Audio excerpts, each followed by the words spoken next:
pasti bisa tahu, oh orang Jawa seperti ini kira-kira. Tapi biasa dengar kalau orang Jawa itu ramah, ya toh kita orang DT itu orang Timur.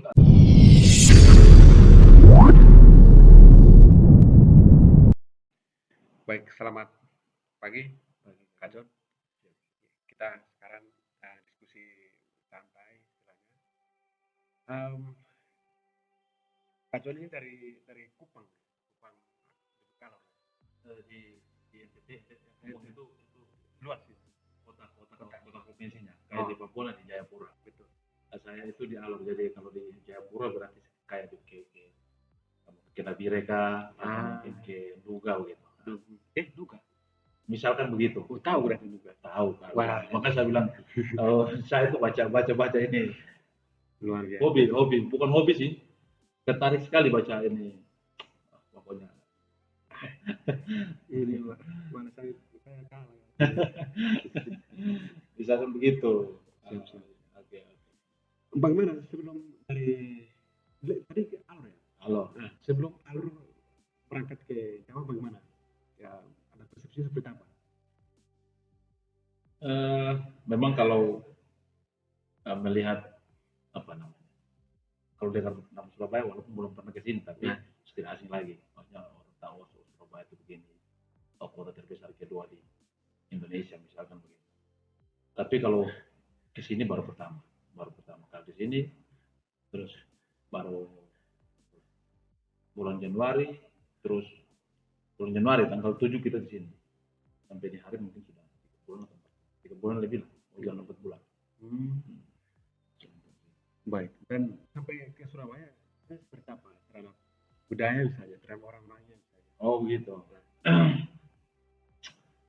Apa ya, kalau memang kalau saya itu kemana saja, yang pertama yang saya lihat itu saya bukan itu hobi saya. Saya lebih tertarik lihat kehidupan orang-orang di situ seperti apa, karakternya bagaimana. Itu saya. Nah, terus kebetulan teman-teman kuliah kita itu kebanyakan orang Jawa semua. Teman-teman dari Jawa Timur, dari Jawa sini semua. Maksudnya dari sana ke sini. Yang dari luar itu saya sama teman yang tadi itu. Oh, yang lain itu yang S2 yang teman-teman kelas itu semua dari Jawa semua. Sepanjang ada di sini, karena kita mungkin waktu itu kan komunikasinya secara online, kan kita kuliah 1 tahun online. Jadi tidak sempat berkomunikasi. Nanti setelah sudah Pak Hendratno mengumumkan kalau sudah offline di sini, ini baru kita ke sini. Saya untuk berkomunikasi dengan teman-teman sepanjang ini, menurut pengamatan saya baik-baik semua. Tetangga di situ di kos, anak-anak kos itu juga komunikasinya juga enak. Kesimpulan saya sementara ya, memang karena belum lama di Jawa saya. Orang-orang di situ, warga di situ juga, kalau kita lewat sudah disapa. Dipikir kita nih orang Papua. Pace, gitu. Kalau kita bilang, saya bukan Pace, saya ini dari NTT. Saya di Betang. NTT. Bapak kos juga baik-baik. Sepanjang ini komunikasinya baik-baik. Teman-teman, apalagi teman-teman luar. Kita kesulitan di Jawa di sini selalu dibantu sama teman-teman. Begitu. Itu yang sementara saya rasakan di sini. Bahkan kita diajak ke rumahnya, kita kenal sama orang tua. Berarti mereka baik-baik. Menurut saya seperti itu. Siap. Karena kita artinya kan sebentar, belum kita masuk lebih dalam. Betul. Kan belum lama kan, kalau lama pasti bisa tahu, orang Jawa seperti ini kira-kira. Tapi biasa dengar kalau orang Jawa itu ramah, ya toh kita orang DT itu orang Timur kasar-kasar, kalau orang Jawa itu pasti ramah-ramah. Tapi kita tidak tahu hati orang kan, begitu. Hati orang kan kita tidak bisa ukur. Tapi kita hanya bisa lihat dari luar saja sikapnya seperti itu. Bagaimana teman ada mengatakan bahwa kita orang Timur itu walaupun dilihat kasar, tapi jujur karena apa? Yang kita pilih ketimbang kita halus, kita belum tahu ya seperti yang dikatakan. Memang kalau hal seperti itu memang kita bisa dengar. Biasanya bilang kita orang Timur itu kasar. Karena memang kita punya, mungkin karena faktor faktor lingkungan bisa mempengaruhi juga. Faktor lingkungan, faktor geografis lah bisa mempengaruhi uh, kita berperilaku keras. Memang karena kita di sana itu dari kecil sudah dididik keras, dididik keras. Nah, dididik keras jadi kadang tindakan juga keras, suara juga kadang-kadang keras. Faktor budaya bahasa bisa mempengaruhi kita punya logat. Kita tidak bisa pakai orang Jawa pulang monggo, itu tidak bisa. Kita kan pasti ada keras-keras sedikit. Betul, Gitu. betul. Nah kalau orang Jawa pasti halus. Dan ini kita perlu telitkan. Kenapa? Karena ketika Bang John mengatakan keras, ini orang salah mengerti. Maksud saya adalah kerasnya orang kita timur itu bisa pengertian yang baik juga, karena orang bisa mengerti keras artinya jahat. Nah, ini perlu kita telitkan. Kita clearkan. Nah, bagaimana? Kalau memang kalau untuk di NTT itu mungkin nanti kakak bisa cari-cari tahu informasi. Untuk orang Alor itu karakternya itu kasar. Orang Alor untuk ukuran NTT. Bukan bangga-bangga sih, bangga-bangga suku, tidak. Saya tidak bangga-bangga. Menurut saya zaman sekarang kalau pakai karakter yang model begitu, dan biasa yang bikin onar di Kupang itu biasa anak Alor. Rata-rata. Tidak, saya tidak menyimpulkan semuanya, tidak, tetapi yang biasanya, bahkan karena sudah terjadi ada beberapa kejadian di Kupang melibatkan mahasiswa dengan mahasiswa, itu kan anak-anak Alor semua. Nah orang Alor itu, nah mumpung karena ya semakin baik pendidikan semakin maju, itu bisa mempengaruhi hal-hal negatif seperti itu sudah semakin berkurang. Nah, dulu di Alor itu bentrok antar kampung, antar kampung, dan sampai melibatkan karena kita di sana tuh kan agamanya banyak, agamanya tidak banyak, maksudnya Islam Kristen. Istilah kita di sana tuh istilahnya gunung pantai. Ada juga gunung pantai. Ada kita di sana istilah gunung pantai. Jadi gunung pantai itu yang gunung itu Kristen, yang pantai itu Muslim. Kita di sana itu istilahnya begitu, gunung pantai. Orang yang gunung itu artinya orang Kristen, gitu, istilahnya begitu. Yang pantai itu artinya orang Muslim. Dan berkeluarga, hidupnya berkeluarga, begitu. Dan ini yang kan soal keras tadi itu apa ya? Kalau makanya kalau orang yang tidak tahu memandang pasti itu keras, itu jahat, begitu. Tetapi kalau sudah tahu, omongnya yang kasar, tapi ternyata hatinya itu lembut. Begitu. Jangan istilahnya apa? Kalau kita di sana itu istilahnya ada satu buah yang menjadi ikon orang Alor. Itu namanya buah kenari. Buah kenari. Mungkin belum pernah lihat. Kalau kenari itu dia pun luar itu hitam, yang identik dengan orang Alor, tapi dia pun dalam itu putih. Jadi orang Alor itu identik begitu. Kulitnya hitam tapi hatinya putih. Keras tapi hatinya itu baik. Posisinya sangat tinggi. Kayak ini istilahnya slogan yang bagus untuk melambangkan. Betul. Jadi saya dengar selama di Jawa itu kita orang timur itu orang kasar. Yang dimengerti teman-teman Jawa itu kasar artinya jahat. Ya kan? Ya maksudnya bukan seperti yang Bang Song katakan bahwa kita walaupun di luar kasar, tapi bukan berarti kita jahat. Nah, ini perlu dipahami oleh teman-teman kita di Jawa. Kalau saya begini, kenapa kita, karena begini, budaya kita itu sampai dimanapun pasti kita akan bawa, begitu. Sampai dimanapun pasti kita akan bawa. Salah satu hal yang bisa mempengaruhi, walaupun kita itu, kalau kita itu kasar tapi akan terlihat baik, ketika kita itu ada di tengah-tengah orang lain, begitu. Tetapi rasa kasar jiwa kasar kita itu terkadang muncul kalau kita itu dan kita berkumpul. Maksudnya kita dan kita itu tinggal di satu wilayah. Primordial. Itu akan mempengaruhi. Misalkan begini, dari NTT tinggal dalam semua babatan. Jelas pasti akan terjadi kerusuhan. Jelas pasti jiwa kasar kita itu akan muncul. Memang ada baik sih, tapi pasti itu akan muncul. Karena kita bawa itu, kita punya kebiasaan buruk dari sana datang. Begitu. Nah itu kan akan bertentangan dengan budaya-budaya orang-orang di sini. Orang-orang di sini itu kan memang halus, tapi kalau soal mengukur seseorang baik atau tidak itu kan menurut saya relatif. Ya apa? Ya langsung saja, maksudnya dari segi bahasa berarti juga kita mengatakan ya dari segi tindakan misalnya, dari segi bagian dalam itu juga saya tidak bisa dihukum kan gitu. Betul, betul. Makanya itu kalau dia pun kunci itu kalau menurut saya tuh datang jangan baku tinggal di satu tempat rame-rame. Menyebarlah, menyebar. Nanti ada sesuatu hal penting baru kita jalan berkumpul. Nah, Ya kalau kita sama-sama tinggal, kita kebiasaan di sana kita pasti keluar. Misalkan ya, malam minggu ya kita beli minum dulu. Beli minum-minum, nah itu akan mempengaruhi. kalau masalah minum orang pandang kita orang timur yang paling parah. Ternyata tidak hanya orang timur.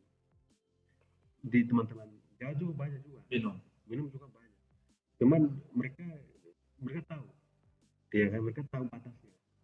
Batas dalam pengertian mereka setelah minum masuk kemana. Nah, beda. Kita setelah minum ada ura-ura yang misalnya. Kita setelah minum buat apa? Iya. Setelah minum. Bukan kemana, buat apa? Kalau kemana tuh kan, oh saya minum kalau sudah rasa mabuk, saya pergi cari tempat tidur. Kalau kita tidak, setelah mabuk buat apa? Apa yang perlu kita buat? Itu mungkin bedanya di situ. Baik. Dan tadi benar ya, ketika Waduh mengatakan hanya orang raja. Asumsi saya tidak mungkin hanya orang raja. Karena mungkin kakak dari sana jadi mengatakan, tapi apakah mungkin ada tetangga juga misalnya? Tetangga yang mungkin ada kesamaan dengan teman-teman saya. Maksudnya ada sedang lalu mungkin dari luar, dari luar misalnya. Kalau rata-rata di Kupang di NTT itu sama. Sama.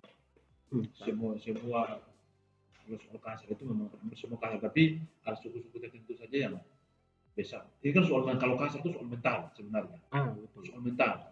Kalau kita di Alor itu sudah dari kecil sudah dididik. Bukan dididik, tapi itu tadi.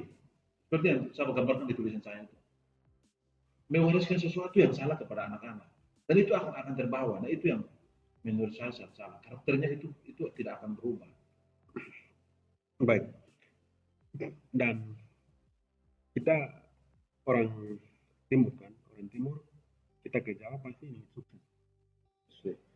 Dan bagaimana ketika maksudnya melihat Bang John atau saya lebih panggil Bang John aja, tidak masalah. Melihat dari segi apa misalnya, kadang-kadang itu masalah komunikasi kita bisa mengalami kesulitan. Kalau bahasa Indonesia, ya kita bisa nambung. Tapi misalkan kita belum pernah dengar bahasa Jawa misalnya. Nah, bagaimana pendapatnya? Dalam perasaan saya sudah berpikir pasti pertanyaan itu akan muncul. Bagaimana merasakan saat komunikasi dengan teman-teman lalu kita sudah tahu beda dengan kita ini saya tidak mengerti bahasa Jawa. Loh, kenapa diskusinya ceritanya terus pakai menggunakan bahasa Jawa? Bahkan dosen juga bahasa Jawa. Itu kemarin baru terjadi. Kemarin dulu. Saya ceritakan ini kejadian yang saya alami kemarin. Saya ini kan mau pergi beli buah. Saya pergi beli buah terus bapak kos ini titip. Titip. Mas, aku titip ya. Siap bapak. Ini beli buah. Beli buah. Buahnya disebut semangka, nanas sama pates. Patesnya apa? Patesnya apa mas? Saya bilang, Pak, pates itu apa? Langsung teman kos bilang, pates itu pepaya. Jadi saya bilang, Pak, kalau ngomong sama kita jangan pakai bahasa Jawa, nanti kita nggak ngerti itu. Gitu. Nanti kita tidak ngerti. Mau dipakai bahasa Indonesia? Oh iya, pates itu bahasa ini. Nah, kalau sepanjang ada di Surabaya, saya pikir banyak terjadi lah. Terkadang dengan teman-teman juga, kalau karena kita ada sama-sama juga, mereka pakai bahasa Jawa. Pakai bahasa Jawa lah. Di sana di kos, di tempat tinggal juga begitu. Ada bahasa Jawa begitu. Baik. Dan sebenarnya ada dua sisi yang terjadi. Ketika tergantung kita kan, ketika mereka bahasa Jawa, kita kan berupaya untuk memahami mereka. Itu yang pertama. Yang kedua, kita bisa minder. Mereka mau bahasa Jawa. Jadi saya bagaimana? Apakah saya harus ikut anjurkah atau saya munduran? Nah itu bagaimana? Saya mengalami seperti itu. Saya berpikir, saya memilih untuk diam. Nah, memilih untuk diam dan simak. Kalau sepanjang yang saya mengerti, saya simak. Tapi kan rasanya apa ya? Maksudnya rasanya agak kurang enak. Misalnya kalau kita di Papua sana bro, kita ada beli dulu om ke bahasa Papua nih. Kalau betul. kita perasaan tidak enak kan? Hmm. Tapi menurut saya, yang saya nilai tidak mungkin yang mereka omong itu untuk menyusahkan atau menjelekkan atau apa, saya tidak. Memang karena diskusinya itu kadang, karena kita kan tidak, kalau dua orang beda. Kalau dua orang, kalau tiga empat orang, saya punya pandangan, oh mungkin itu dorong yang ada baku omong, dorongnya gitu, Iya, tahu. nah, dorong yang ada baku omong. Nah, untuk omongan yang dorong omong itu untuk bukan ke saya. Kalau mereka mau omong ke saya pasti menggunakan bahasa Indonesia. Dengan teman-teman kan, kita kan ada teman laki-laki. Nah, saya teman laki-laki juga kadang ngomong, omongan dan pikir ada bahasa Jawa pikir, jadi nanti, nah, karena teman sudah akrab kita yang manggil man, kalau ngomong dengan kita jangan pakai bahasa Jawa dong, pakai bahasa Indonesia yang baku dan benar supaya kita bisa ngerti. Nah, Betul. gitu. Saya biasa ngomong. Tapi biasanya dalam konteks menggila, Hmm. konteks apa namanya, apa istilahnya apa, guyon. Iya, betul, betul, Bang John. Karena apa? Karena kita yang orang timur itu yang paling mengerti bahasa Indonesia kita. Ini Benar. bukan kita sombong. Hmm, Karena apa? Orang orang di sini pun masih di kota pun belum tentu mereka tahu bahasa Indonesia. Masih bahasa Jawa. Artinya bukan berarti bahasa apa itu buruk. Tapi karena kita adalah keberagaman, ya kan? Maka ketika dalam konteks komunikasi itu melihat situasi. Misalkan ada orang Papua, orang Jawa, orang Bugis misalnya. Apakah harus menggunakan bahasa Jawa? Kan tidak, ya kan? Nah, harus kita melihat konteks. Oh, ini bahasa persatuan adalah bahasa yang disatukan. Ya kan? idealnya harus begitu, Nah, idealnya harus begitu. Oh, gitu. saya di tengah-tengah ini, oh ini dia dari Papua, dia Alor, dia dari Timur, Nah, dia dari Flores, oh Lamongan, Gresik misalkan. betul. Bahasanya tidak boleh pakai bahasa Jawa Indonesia. Tapi itu tidak. Ada Hmm. bahasa Jawa dan begitu. Hmm. Nah, kita ikuti saja. Saya tuh memilih untuk memilih dengan dan simak saja. Betul. Karena kita omong juga pasti kita yang mengerti apa. Paling matur nuwun, monggo itu saja. Nah, Sampun, paling itu saja yang kita mengerti. ribut. Lebih-lebihnya kan tidak. Tapi kalau saya minta maaf ya, kalau saran dari saya mungkin kakak bisa lebih apa komunikasi dengan teman-teman. Kalau bisa teman-teman ke bahasa Jawa, maksudnya bahasa Indonesia, karena saya tidak mengerti. Nah, supaya mereka juga diajar, mereka juga bisa belajar begitu kan. Benar, dengan secara tidak langsung kita mengajarkan, Betul. mengajarkan ke mereka. Oh, kita di posisi mana kita menggunakan bahasa Jawa? Tapi begini, kalau menurut saya, yang saya amati, eh, itu penting untuk dilakukan. Yang tadi soal, kalau misalnya kita ada di berbagai suku, perlu untuk kita menempatkan bahasa Indonesia paling utama dalam proses komunikasi diskusi itu. Betul. Tapi kalau kita dan kita, misalkan kita sesama kita saja, sesama orang teman-teman Jawa saja, tidak apa-apa mereka menggunakan bahasa Indonesia, bahasa Jawa tidak apa-apa. Nah, kita di sana itu tidak seperti itu soalnya. Kalau menurut saya itu orang Jawa sangat menjaga kearifan lokalnya. Begitu. Menurut saya amati ini berapa nih. Orang Jawa sangat menjaga. Kita tidak. Itu soalnya di situ. Nah, kita tidak. Kita terkadang bahkan bahasa daerah sudah ada banyak mau punah tuh. Karena kita maunya harus lebih utamakan bahasa Indonesia. Menghilangkan bahasa daerah, nanti kita omong kita nanti jadi bodoh. Biasanya begitu dulu orang tua kasih tahu kita begitu. Jangan om pakai bahasa daerah. Nanti kamu jadi bodoh jadi. Padahal tidak. Bahasa Indonesia harus dikuasai. Bahasa Indonesia harus dilestarikan. Bahasa daerahnya harus dilestarikan. Betul. Saya berharap kita di sana juga begitu. Beliau. Sebenarnya ketika orang tua mengatakan statement kayak begitu kan, kalian harus belajar bahasa Indonesia. Karena apa? Posisi kita sudah tahu bahasa daerah kita kan. Jadi dengan belajar bahasa ini kita tahu pengetahuan yang Betul. yang luar. Berarti kita melupakan. Ini kan perlu kita melakukan untuk sini atau untuk ulang kan. Jadi maksudnya orang tua seperti ini. Jadi kita jangan salah paham, ya kan? Begitu. Nah, jadi kita perlu memaknai ulang. Tapi kan itu kan biasa terjadinya itu bukan di anak-anak usia yang sudah dewasa. Itu terjadinya di anak-anak usia kecil, begitu. Usia kecil. Nah, usia kecil namanya di kampung, di desa. Di desa itu kan orang tidak mungkin pakai bahasa daerah. bahasa Indonesia, Betul. bahasa daerahnya lebih banyak, Lebih kental. lebih kental. Hmm. Dan memang karena itu bisa mempengaruhi pengetahuan anak juga. Iya. Mungkin karena maunya sering menggunakan bahasa Indonesia. Tapi itu kalau misalnya anak itu sudah keluar sampai di Jawa, terkadang apa ya? Maksudnya kadang sudah tidak mau pakai bahasa daerah lagi. Nah, Banyak bahasa Indonesia. Itu salah. itu miris. Mirisnya ada di situ. Bahkan ada yang mungkin sudah lupa bahasa daerah. Kalau sudah di mana 10 tahun di Jawa, nah pulang di alam sana sudah bahasa daerah. Itu Nah, kita sudah dapat begitu tidak sampai. boleh.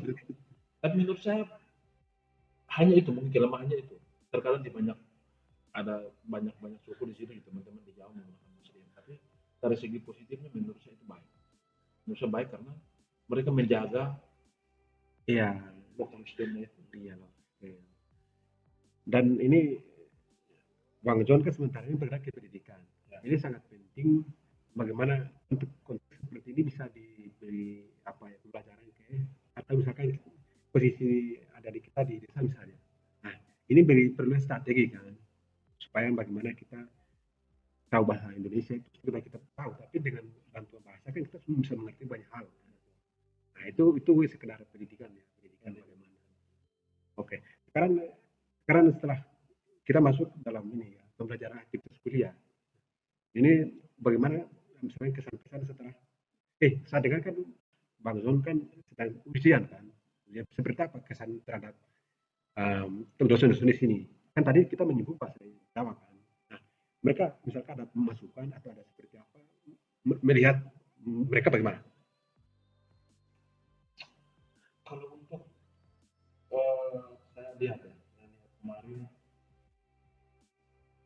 dosen-dosen penguji saya, termasuk satunya Pejaki, memberikan masukan yang menurut saya sangat bermanfaat dengan tulisan saya. Gitu. Karena saya juga menyadari kalau yang saya tulis itu belum sempurna. Gitu, saya sadari itu. Dan saya juga menyadari kalau ada beberapa hal yang memang saya butuh masukan dari Bapak Ibu dosen. Saya butuh itu. Nah, itu. Dan memang itu masuk. Salah satunya masukan dari Pak Jaki kemarin. Bagaimana supaya ada connect antara latar belakang, terus budaya lokal yang saya mau angkat dengan materi pembelajaran yang saya mau kaitkan itu. Ternyata itu menurut saya dapat di situ. Dan itu menurut saya masukannya sangat bagus. Beberapa dosen yang memberikan masukan, itu menurut saya baik-baik semua. Baik-baik bukan untuk apa, tapi bukan untuk tulisan saya. Baik belum tentu benar. Oh begitu, itu benar. Apa ya? Substansi. Substansi. Maksudnya bermanfaat tadi dengan tulisan saya. Kalau bermanfaat berarti pasti benar. Begitu. Apakah ada masukan dari dosen itu ya? Apakah mana melincing dari substansi yang dituliskan atau ada yang kesannya berbeda misalnya? Ada yang tidak membuat mengerti di sini. Kalau itu sepanjang itu Tidak. Semuanya berkaitan dengan tulisan saya. Bahkan saya disuruh mempraktekkan budaya Lego-Lego itu salah satu pembimbing saya menyuruh mempraktekkan, tapi tidak sempat mempraktekkan. Nah, kebetulan Pak Jaki pas langsung buka YouTube, oh ini Lego-Legonya baru begini. Nah, ini dia sudah melihat psikologinya. Ini saya takut ini. Dan memang mempraktekkan juga menurut saya.